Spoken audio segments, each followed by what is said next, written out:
Gwyneth Paltrow selling a candle that smells like her vagina. And it's called This Candle Smells Like My Vagina. All right. Alrighty. Hey, everybody. It is a Sunday here in Boston, which means you've had a chance to get your week on. So now it's time to get your geek on. As always, we're your host, Chuck Watts. I'm Robert Jokes. Bring you episode 120 of the Get Your Geek On podcast. And boy, is it a week as we head into award season here. We just got to start with the elephant in the room. Mr. Joaquin Phoenix finally did it, man. I know we were talking before we went on air. You can count Heath Ledger's how you want, but the comic book superhero genre has ascended to the heavens as Joaquin Phoenix takes on the Best Actor Golden Globe for his performance in Joker. Thoughts on that? Duh. It was a duh, especially when you look at who he was up against. But I mean, this is huge. This is I'm not making a big joke. I'm not trying to throw this under the bus because it's a great genre. It's just one of those things where we talk about, I've talked about it. It's the least comic book movie they could ever have picked. It's like it is a dramatic movie with a comic book character in it. That is it. Because there's no if it's like the closest thing that came back to it is Jack Nicholson and Batman. Like he was on the in the original 1989 Batman. That was close. Because that he acted really well in it. And he almost won, and that was serious consideration. And then he got Heath Ledger. But I mean, absolutely incredible performance. We loved it, but I think the better part of the Golden Globes was Ricky Gervais, man. That was because when you think about it, you never really care about the awards. It's always just what won this, one won that. Was there a wardrobe malfunction? Who wore what? I did not hear anything about outfits or anything. It was all about, did you see Ricky Gervais? Yeah, his tirade and it was well deserved. Yeah. It was hilarious to me to actually watch him just rip these people apart. And, nobody the best part was just come up, thank your God, your agent, and F off. But let's talk about 1917. And this is a movie that we had kind of been hyped for a couple weeks now. We've both had a chance to see it. Full spoiler alert for this movie. It's World War I. We won. Back-to-back World War champs right here, man. Not particularly. It's the moral along the lines of we slid in at the last minute and claimed victory. I'll take it, man. Back to back. And even outside of that, there's no Americans in the entire film for that. So wow, I didn't even think about that. You're right. It won Best Drama, deservedly so. I feel. Yeah. Let's talk about it, man. The one shot. Let's get first the one shot gimmick. Was it a gimmick to you? What did you think? No, I appreciate cinematography with no cuts because it shows that because there's a level of ingenuity or engineering that they have to take into account while setting up those scenes. So, I would say for the most part there wasn't a ton of cuts in the film that we know of, or at least they tried to make it as seamless as possible. It played into a level, and working at ArcLight, I was telling people this all day today. It gives you anxiety on a level that a movie has never given me anxiety before, because the way that it's shot, I felt like I was the third member of their platoon multiple times. Even when they're cresting over the hills and stuff, I'm sitting there looking around, are we safe? Are we taking shots? This and that. You felt involved in it in a way that I've never really felt in a movie before. And that's the reason why when you don't do cuts in that kind of cinematography, that's the whole reason why they do it, because it makes you feel involved. So let me parallel here. I didn't like Dunkirk. I'm going to come out there and say that. I know, unpopular opinion.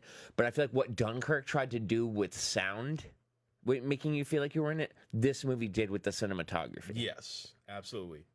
And the storytelling was better than Dunkirk as well. But that's the thing. It's such a plain and simple story, and it never stops. Well, time is the enemy is the tagline in that movie. And they really mean it. It's time is the enemy, but it's even outside of this. It's So when I originally came to this film is when my bias was, I was wondering if it was always going to be that Odyssey film, where much like Saving Private Ryan, Apocalypse Which kind of glorifies war. It didn't glorify war. World War I, it did, but Saving Private Ryan kind of glorifies war.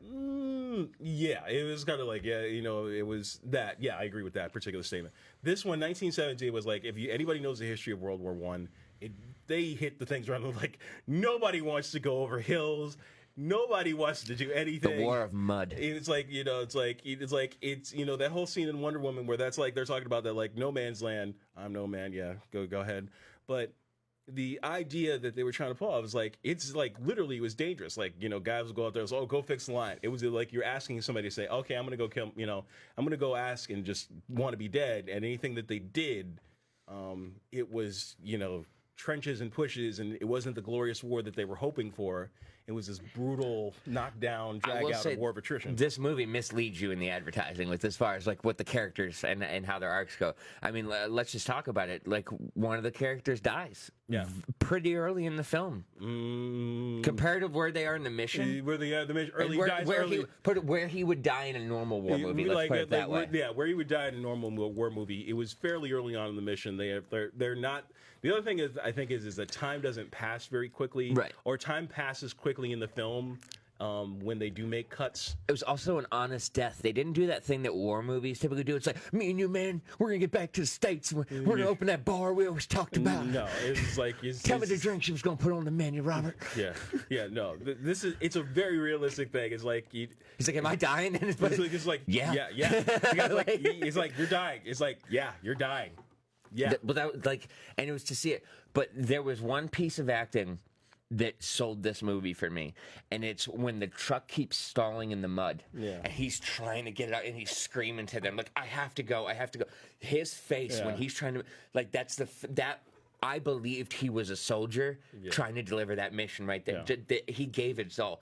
But dude, let's talk about whatever you want to call it, the 300-yard dash. Yeah, that is this movie to me. It's this movie is broken up like in terms of some of the when the major action sequences or set pieces happen, they happen quickly and they happen. I just realized this is not a war movie in the sense we've ever seen. There's like 2 shootouts in this movie. No. Yeah. It's like 2. It's like there's because that's the one where he gets into it with the guy in the house. Yeah. That's when he falls down the stairs and passes out for a bit. And then there's like the one where he's fleeing in the morning. Yeah. But that's really it, which for a war movie, like, it's not like, oh, blood, gore, explosions, this and that. It's like the psychology of war. It is the psychology of war that they focus in on, because it's like, he's like, it's the whole point is like, they're not going to make the whole point is they're not going to make those mistakes again. Like the idea is like, World War I is like, okay, like the guys like, it's like their rats are even bigger than ours. It's like, dude, the rat setting off the tripwire. Come on. Yeah. And so the idea is, it's like, the other thing about this film that I talked to Chuck about when we got in here, before we came in here, is when they're going to introduce a major English actor, because that's what they do when you don't hear, like, you see like off camera. And so it's like, it's like you see Colin, like, so the first scene, their sergeant is a major English actor, television and screen in terms of that. It's been on Doctor Who, been on a lot of things. Awesome actor. Who are you talking about?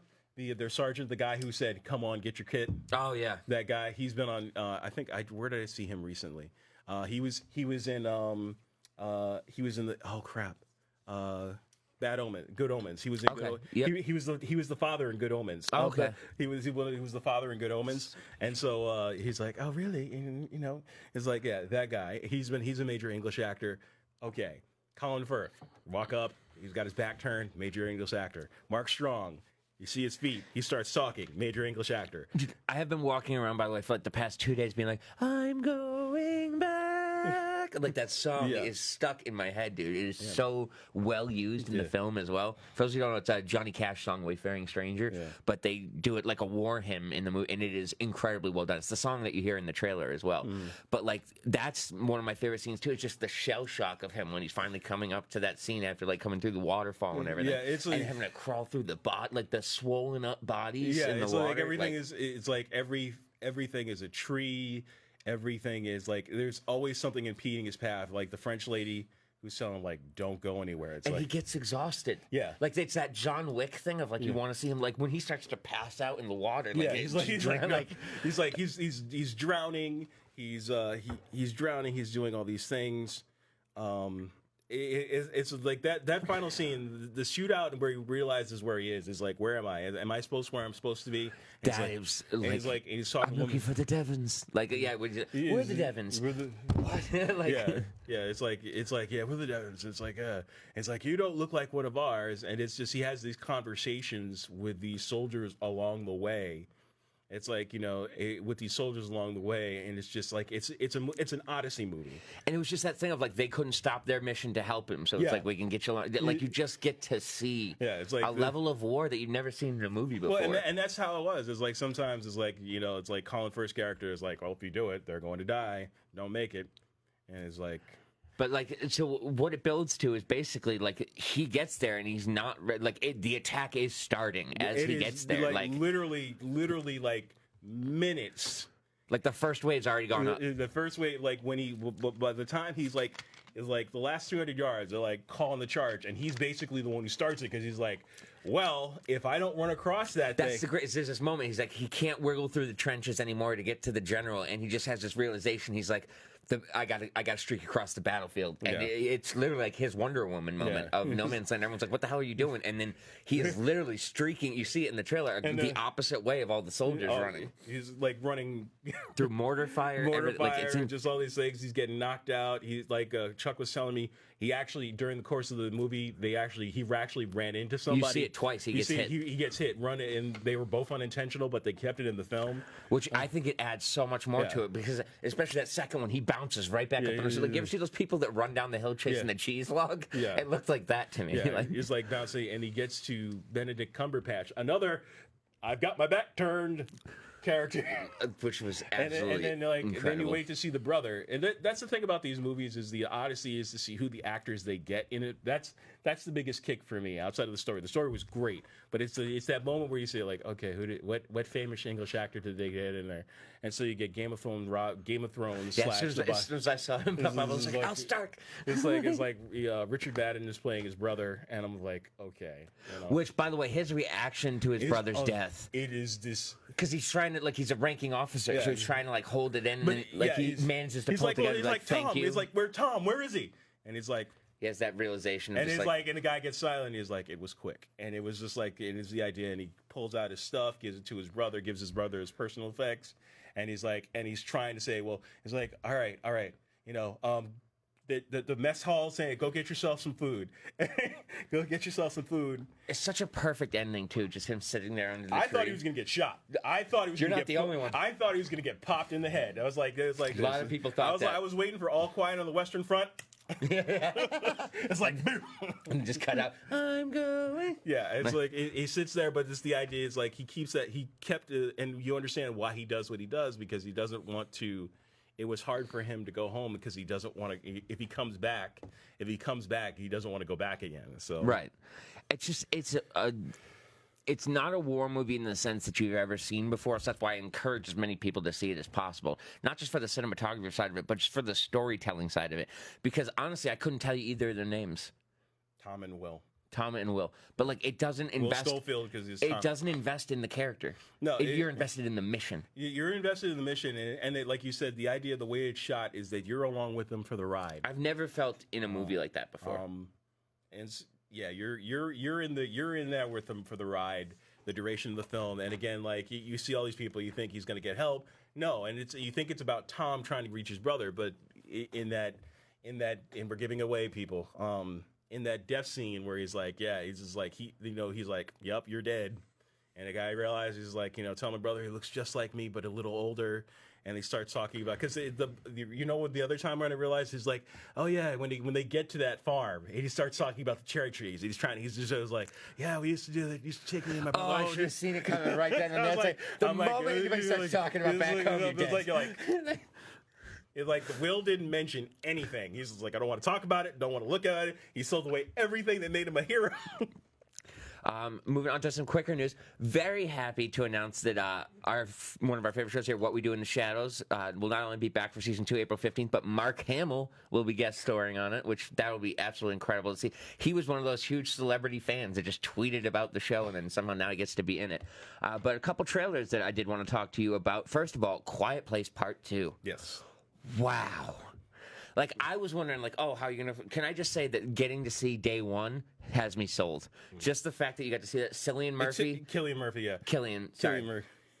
Oh, that's not even... That wasn't for me. Well, that wasn't it for me. It wasn't the idea. It was like, it takes, like, directly right after the first movie. How have they not killed that baby? Yeah, it's like, it takes place right after the movie, it's like they're literally walking away from the burning, like, and that's what kind of ticked me off here. You know how to kill these things now, so why is that not the focus of the trailer?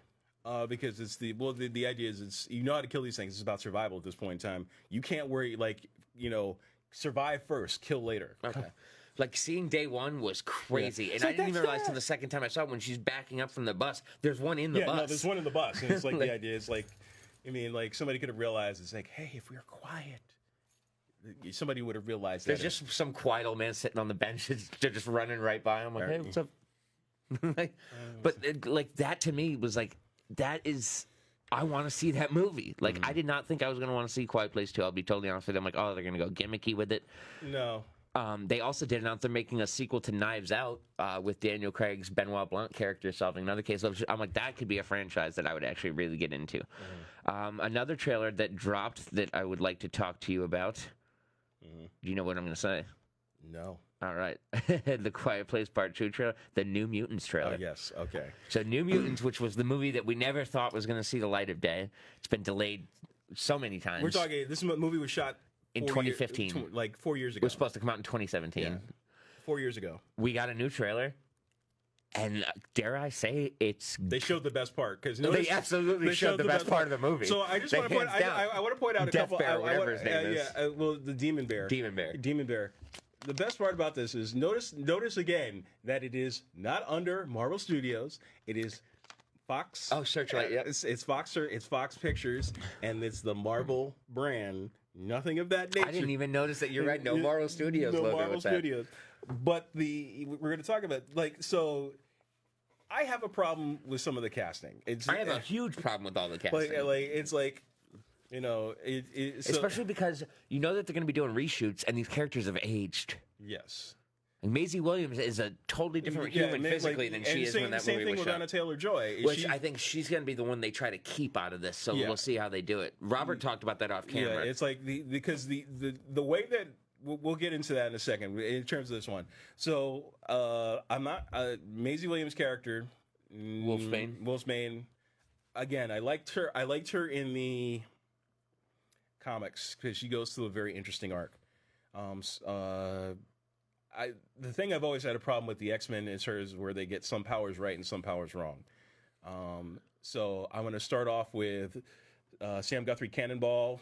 Was that the one where you see like the plasma arms that he's got shaking, lighting up? Well, yeah, okay. He essentially his whole thing is when he's self-propelled and he's invulnerable when he's self-propelled. Hashtag also, if anybody knows the story, he's also an Eternal, which means just don't. It's comic booky. We'll get into it later. The mutant. They're everywhere. Like, I've never seen such a convoluted timeline. Well, the issue, like the thing again, some of the powers really. So like, so Sunspot's in it. Sunspot didn't like his look. Didn't like his look at all. They did him way better in Days of Future Past. It's like Sunspot, no. Sunspot, Magic is definitely right. Dude, her armor up scene sold me right there. That's like the armor up scene. And not to mention that she can rip, dimensions through space and time. So yeah, she can teleport. Yeah. So the whole thing is the Soul Sword is a magical element. So like she was taken. Anybody who knows the story, the original story was that she is a mutant, but her mutant power isn't the Soul Sword. Her mutant power is the fact that she can create portals. Yeah, like teleportation discs, right? Yeah, teleportation discs, and she can move through space time. So like she can move through time and space, go back and serve. And her magical powers come from the fact that when she was a baby, she was stolen into the limbo dimension and taught a whole bunch of essentially absorbed a whole bunch of magic in there. And that's how she was able to do it. The more you know. The more you know. The more you know. But, like, where do you think this is going to fit in? Obviously, now they're saying it's part of the MCU, which that's like, got us all like, what? So, if they're going to do this, it is probably going to be along the lines of Spider-Man Far From Home. We got J.K. Simmons as J. Jonah Jameson. Who is, I can confirm, in Venom 2. Yeah. So and will be in Morbius. Yeah. Which comes out, the trailer tomorrow. Did you see the first leak image? I see it. I just don't. I know that they're... So, again, when Sony crashes and burns, and they will crash and burn, No, and I'm not going to say it's interesting. They're not going to give up the fight. Like the fact that Universal, because like Comcast Universal, as NBC Universal, I should say, got their money with the Hulk. They ran its good course, but they know that they're not going to milk any more money out of Disney than they're going to do, which we're going to talk about in terms of this. But Sony has a little more of the cow to do or butcher or whatever it is. And when they do, and we the internet, we the fanboys are going to go in hard and going to hurt him. And going to put the hurting on Sony so what bad. you did to my friends. Yeah, it's like, yeah. So, overall, am I happy that New Mutants is coming out? Yes and no. Will I see it? Yes, I'm pretty much thinking this is Dark Phoenix territory. That's Jared Leto with Morbius. That face says it all. That looks like Teen Wolf. No, that looks like Lobo. No, if I showed you what the Demon Wolf from Teen Wolf looked like, that is exactly, that's Deucalion. For any new Teen Wolf fans, he looks exactly like Deucalion, the Demon Wolf. So, you can do all these things that you can do all the things that you want to do. You can do Venom 2. You can lucky because you're going to sell it in China, and that's where you're going to be like, we're famous and successful because we sold it in China. We showed it in China. And so, good job. It doesn't make any sense. Going back to the New Mutants, this is going to be something like, I hope it's not Fan-Four-Stick. Fan-Four-Stick never looked good, though. Yeah, that's the way I feel about this film. I feel like Disney is like, it's like, okay, well, what do we? It's like you're like, okay, we want to get this movie so we can develop some characters. My theory that I was telling Chuck about earlier was the fact that it's going to be Anna Taylor-Joy. I buy this. So listen to this. Yeah, Anna Taylor-Joy is going to be Magic is going to play that character in Doctor Strange 2, which now has no director. Multiversal Madness. In terms of that makes complete and total sense. Because I got the vibe when her character drops in that armor scene. That was kind of them like saying, X-Men are here, motherfucker. It's like, and so, it was like in the first wave, you know what I'm saying? Like, so what we've been hearing over the past couple of weeks, I don't know if you've heard about this in terms of this. So they're going to bring X-Men into their films. So Psylocke's supposed to be in Shang-Chi. Yep. I've heard Psylocke's in Black Widow. And she might be in Black Widow. Don't know the casting on it. Let's hope it's an Asian actor. Just kidding. Olivia Munn's Asian, but but even so, you gave her nothing to do. Yeah, but it's just like you're gonna get her in Shang-Chi. You're going to get Storm definitely probably in Black Panther 2. I'm gonna say Anna Taylor-Joy is gonna be Magic in that. See, my worry about that is how are you going to establish Eternals different from mutants? Well, one's an alien, the other one's not. Eternals are aliens? Yeah, they're aliens. Oh, I did not know that. Yeah, alien. Because the whole point is, the Thanos is an Eternal. So he's from that same world as the Eternals. He's from the same world and planet as the Eternals, but they may not do that in continuity. So we'll find out because it's just weird. Huge news out of Kevin Feige's mouth. Captain Marvel is no longer the strongest Avenger in the MCU. It is officially the Scarlet Witch. Yeah. Which I love. Yeah. Which, you know what? So you know what I do? I knew we were going to bring this up, and I'm going to bring up what Stan Lee said in a show once. It's like, who's going to win this fight? Who's going to be the strongest? Whoever I say is going to be the strongest when I want them to be the strongest. When I want them to be the strongest. That's exactly what Stan Lee said. Who's going to win the fight? Whoever the comic book writer makes it. Who's going to be the strongest? Whatever Kevin Feige says. It's like, guess what? Last year, it was Captain Marvel. This year, it's Wanda. Why? Because we want to sell tickets to the next movie. Leaks for her show apparently revealed that Quicksilver will be returning. Okay. Which, of course, she would bring back her twin brother if she's going to bring back Vision. Yeah. But what are your thoughts? I mean, I have no problem with that. I love what they're doing. And his justification for it was, look at what she did to Thanos. Yeah. Thanos literally had to nuke his entire army to keep her from murdering him. And he straight up said that had he not done that, she would have killed him. Yeah, absolutely. And that's the whole point. It was like, hey, this is why the fight would have been over and we just would have been cleaned up. It's like rain, fire. Hey, it's like, did she not hear what Thor should have said? Aim from the head. Well, what was it? Okoye is like, where has she been all this time? Like, why was she up there? Yeah. So, but if you're talking about the X-Men, I am hoping with this multiversal madness, and this is where I feel like some of the things we're going to see. So you're the expert. So this is where I'm like clueless because I don't know, but is Magic a heavy hitter in the X-Men world? Yeah, now she is. Okay, so absolutely. Can you honestly see her coming out of this in the way that like Daredevil, Charlie Cox's character, will come out of the Netflix horror? Absolutely. Now whether based on this, because I've seen Killing Eve, I would have probably rather had Judy Collier be Magic because she pulls off the accent better. Okay. So you think that's what they're trying to set up here? This is like we're salvaging the one diamond here. We're salvaging whatever performance because like he's like you're Maisie Williams. You're not going to save. These are other people. Anna Taylor-Joy is a hot commodity right now, and lock her in for a while. And because of the fact that because she crosses multiple platforms or multiple genres in terms of the Marvel universe because of what her powers and her ability set.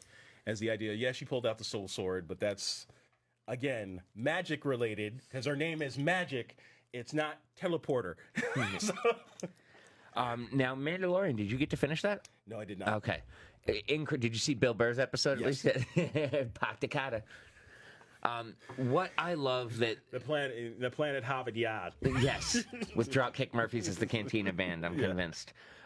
So we do need to talk about Doctor Strange 2. Lost its director. Scott Derrickson walks away over creative differences. Now, he was the mind behind the first Doctor Strange. Obviously, I have a word that I know with the behind the scenes is the fact that he is very upset that Scarlet Witch's series is supposed to tie as heavily into this as possible, and he has not got any say over the Scarlet Witch series. So he's being beholden to this series that he has nothing to do with, no proof on, and then he has to go and try to make a movie with it. I understand that. But you're also losing the creative vision behind the first one. And with something like Doctor Strange, where the creative mind and the visuals play so heavily into it, how do you think this is going to affect it?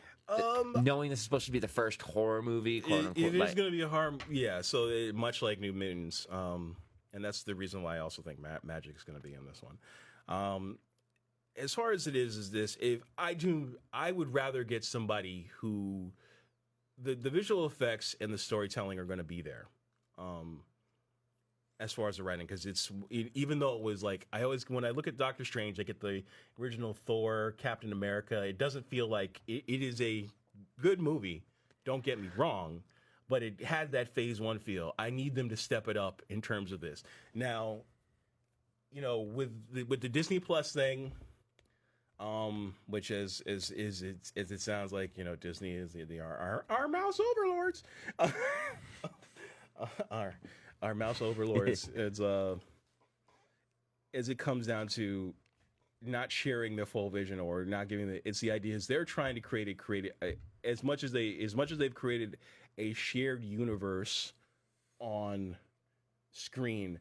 They're trying to bring that universe to a different mode, and so it's a small screen or the Disney Plus service, and some people don't like that. So he could say creative differences all he wants, but the idea is like, look, man, they're trying to bring their vision to here. I can understand they're trying to bring their vision. They're trying to make everything make and look and sound and have sense to it.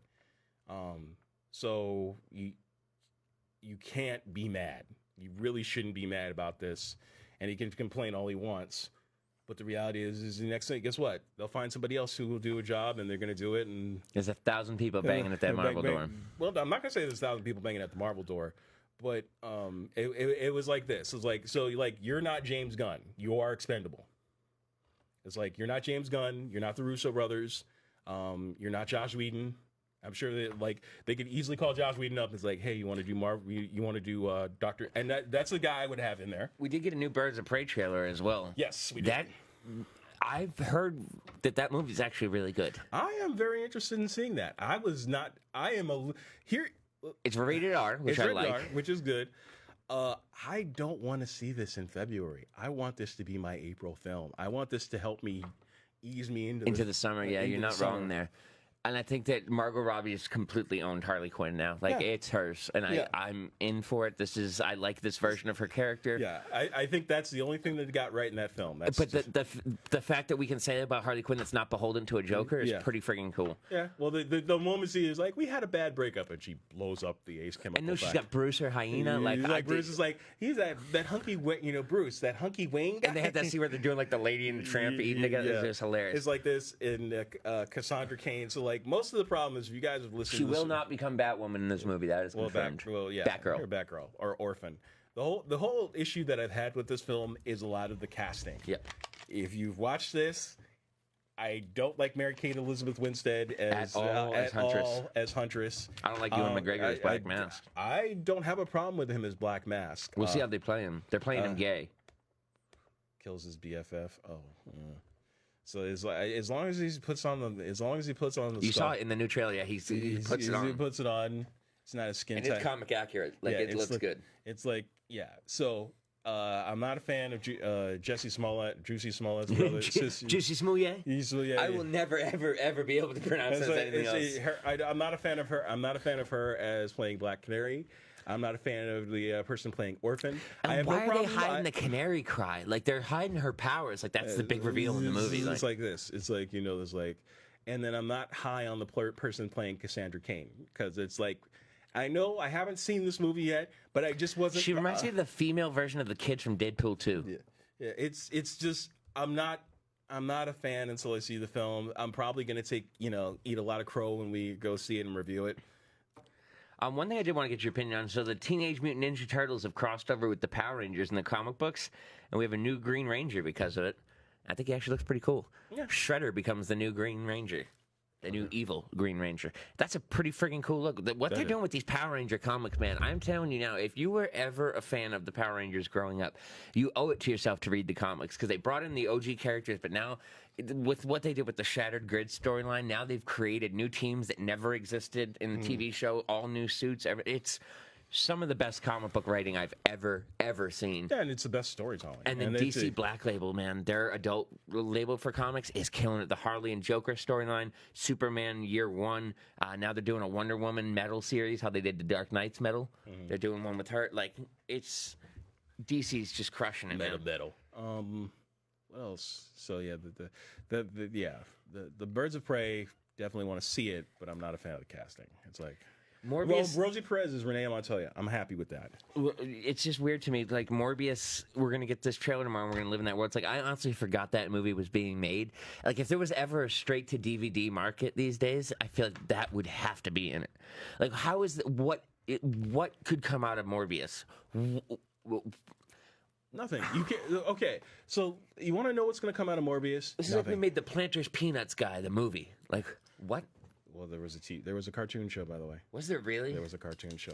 California Raisins too. They had a cartoon show. Yeah, I remember the California Raisins. But it's just it's where everything goes to die. Sony is where IPs go to die. What Morbius story could they tell better than the animated Spider-Man series did back in the 90s? Well, even outside of that, you don't have Blade. You don't have Blade. Which isn't that like saying like, we're making the Lex Luthor movie again? Because Morbius and Blade go together. It's like you have two characters who were like who are at odds with each other at times. Morbius is good, or anti-hero, and so the same thing. But it's Jared Leto, so you're gonna play him whiny like a bitch, like of course. And it's the idea is like if Jared Leto has not learned his lesson from Suicide Squad, like just don't, dude. Just stay away. It's just I don't see anything that movie could show me that I would be even remotely interested in seeing.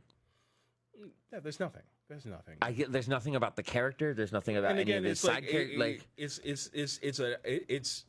This is a cash grab, which they're going to sell in China, because they're going. It's called it's then. It'd be something where the pictures and things like that are going to completely mislead it, and they're just going to And this is how Sony's going to make money, or at least Sony of America is going to make money. So here's where I wanted to end up the show, which is by the time next week's episode airs, we will have finished Crisis on Infinite Earths. The hiatus is over. CW has also announced renewals for all the DC shows, with the exception of Arrow. Thoughts on where Crisis could end up, what you'd like to see? I want my Green Lantern moment, We're going to get to see Oliver as the Spectre, which I'm not really liking the stills that I've seen of him. We're going to get the background history of the Anti-Monitor, but it's back, man. Like, we're setting up the Superman and Lois TV show with this one. Where do you want to see things go? So we're getting 2 new Arrowverse shows next season. We're getting the Green Arrow and the Canaries, which follows his daughter, set in that future timeline. And then we're getting Superman and Lois, which follows them raising a young Jonathan. Yeah. We'll be in season 7 of Flash. Yeah. So at this point in time, man, they really need to start going into some of their deeper properties. Blue Beetle. I'm hearing that's like the next one they're trying to develop right now. Jaime Reyes Jaime Reyes. Jeff Johns has been trying to get Jaime Reyes on since Smallville days. Yeah. So, because they want to do the Booster Gold Blue Beetle series. Yeah, but Booster Gold's Ted Kord. Right. That's what they've been teasing Kord in the Arrowverse forever. Yeah, so Ted Kord, and that's like, you know, it's just... So, here's my thing. Flash is going to need some work at this point in time, because it's like it's going to... Again, how much can you do? So much. Well, that whole show was built on Crisis. Yeah, it was like, this right now, it's like, how much more can you do to run, you know, and I hate to use the pun, run its course. Mm-hmm. I am interested in seeing a Lois, and I'm interested in seeing a Superman series.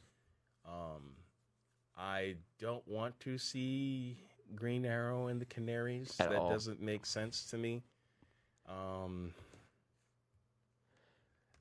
I would like to probably see. This is where I would say, take the Titans, redo it, and put it on the CW, and that would probably be a better show than what it is on Stargirl will be on the CW as well next year. Stargirl, I'm interested in, because of some of the premise in terms of, and it's a property that they haven't used. Luke Wilson has finally caved in and said, "Hey, I got to start saving my career." So, yeah. It's interesting, and I love to see what they're going to do with it, but it's just one of those things. It's like, Crisis is here, man. And show me a Green Lantern. Show me a Green Lantern. Have you watched any of Watchmen yet? No. Okay. By the time, I swear to God, we're going to get him to watch this, because you don't even understand. I'm going to go watching it tonight. Okay, like, do you understand that, like, this is what I imagine it must have been like the first time somebody was introduced to melted cheese.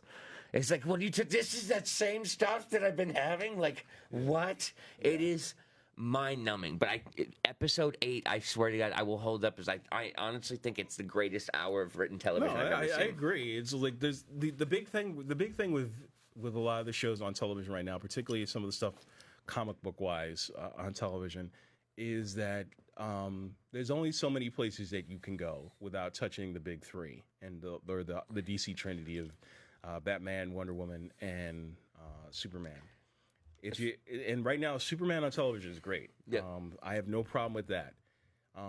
If you're not going to pull Titans over, you need to give me something else in that, because it's like Black Knight. If you're not going to make Black Lightning or anything like that a major character and have him cross over and be in this world, it's going to be. Well, they're going to now, because by Tuesday night, it's all going to be one Earth. Yeah, it's going to be one Earth. But it's what I'm talking. I guess the whole thing is what I'm saying is if you're not building, the Arrow came to build us to the Flash. What's the Flash going to build to? Because Grant Gustin's probably gonna be like, okay, at some point in time, much like we've seen much of the cast, it's like you have people like, this is not where I want to go with my career, and so you see less and less. Carlos Velez that was just a rumor, though. He's on the shit. Like, no, that was we got this covered. That stupid site pushed that forever. You got to remember, he's in a band called the Los. Yeah, like, he was doing touring gigs. That's it. Like, he was not leaving the show whatsoever. But it's just like the idea. But you have like people who want to do other things, and I want to see Grant Gustin like just much. I want to see. Let's be honest. When have you ever seen CW stars really make the leap to anything else? Well, let's be 100% real here. Like, that's the problem with like Stephen Amell. His time frame. He tried to jump in the Teenage Mutant Turtle movies. Didn't work. But it didn't work because it's like this. Like, the thing for me with the Teenage Mutant, it was like this. This is where I talk about the demand of that schedule. You're shooting 24. You're shooting 26 to 24 episodes a season. And I don't think that's fair to the actors, because now you've hamstrung them into those roles. Yeah, both Supernatural guys have tried to branch out, and neither of their horror movies worked. And they can't because of those contracts. And it's like, because it's like, hey man, Well, I mean, look at Supernatural's Jared Padalecki's already, they picked up his Walker, Texas Ranger for next season. So it's like he's already got his next gig for the same station. Yeah. It just feels like it's one of those places that, like, that's where you're going to work. yeah, it's like you're going to work, but it's like Stephen Amell, I know that there's, like, him and his brother have been trying to do that for years. Like, they've been trying to branch out. They're trying to do these things. Yeah, look at Robbie. Robbie can't get gigs anywhere. He can't get jobs because he's been stuck in this world. And so, like, I don't want to see that happen to Grant Gustin. It's nice to see some of these guys, you know, they do it. And it's nice to get some guys that you've enjoyed over the couple of years, but you got to let some of these people go. I agree. And it's like, you got to start building. It's like, you have to start building your stars. We built a star at Grant Gustin. You're in 7th season. The formula's kind of getting a little tired right now. And I do want to welcome our newest member of the Get Your Geek On team, Darnell Hernandez, who's taking over doing some written reviews for us. His written review of Just Mercy that we put up this week was absolutely incredible. He is local as well, so we'll be having him on the show at some point. I do want to know that we will be back finally to doing DVD commentaries. Robert and I have decided that our next commentary shall be none other than Joker. It's a foreign film. You may not have heard of it. So a lot of dancing. Yeah, I can't wait for that French part. film. French film. Chocolat. French film. Look forward to our commentary tracks making our return next week, as well as getting back to some guests.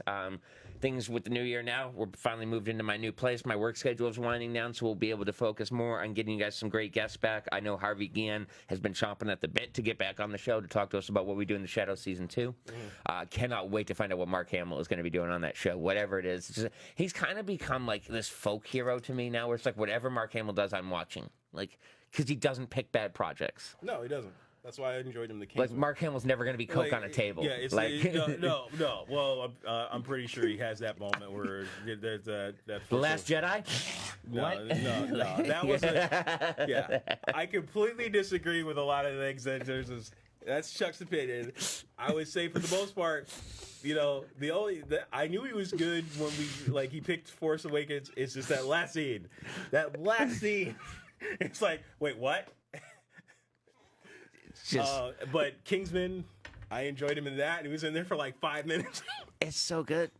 But yeah, so we'll be getting back with Harvey as well. Rick Worthy wants to talk to us about the new season of Magicians coming up. Yeah. So I love those commercials, by the way. Have you seen those YouTube commercials? Dude, the one with Fenn live from Fillory. Like, no, it's just like the cast reading some of the script. Or like some of the words. Dude.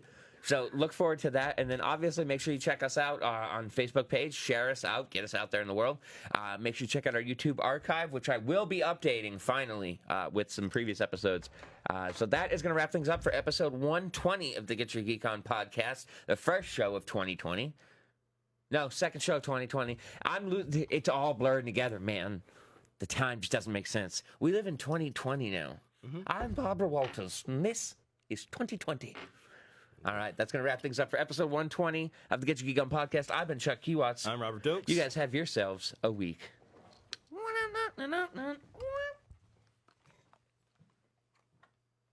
going back to record my podcast.